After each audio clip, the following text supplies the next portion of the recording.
Long ago, God made a special promise to a man named Abraham. God's promise was that Abraham's family, the Israelites, would be God's special people and one day live in a great land. Many years passed, and the Israelites were not living in a great land yet.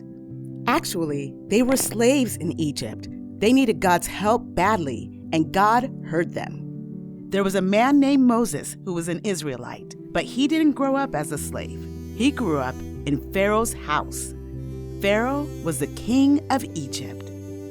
Moses stayed there until he ran away and lived in the desert. One day, Moses was taking care of sheep when he saw something really strange. A bush was on fire, but it wasn't burning up. Moses moved closer to get a better look. God saw what Moses was doing, and he called out from inside the bush, "Moses! Moses! What would you do if you were Moses?" Moses answered, "Here I am." Then God told Moses not to come any closer. God told him to take off his sandals because he was standing on holy ground.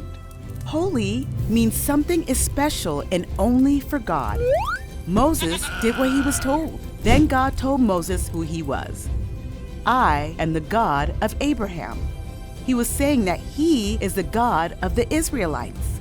Moses was talking with the God who had made Abraham that special promise many years before. Wow! Moses was afraid to even look at him. God told Moses that he saw his people being hurt and heard their crying. He cared for his people, so he was going to rescue them and bring them to their promised home. He wanted Moses to set them free. Moses didn't believe he could do something so big, but God promised to be with Moses. Then Moses asked for God's name so he could tell the people who had sent him. God said to Moses, "I am who I am. Here's what you must say to the Israelites. Tell them, 'I am has sent me to you.' I am. This is a name that shows that God is the real and true God, not a fake God. He is the God who keeps promises. God wanted his people to call him I am for all time."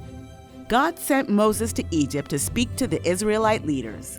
Moses told them how God spoke to him. He told them that God was watching over them and saw they were being hurt. Then Moses told them how God planned to rescue them from slavery and take them to the great land he had promised them. God was going to show his people that he is the God who rescues his people. And someday, he would do an even greater rescue.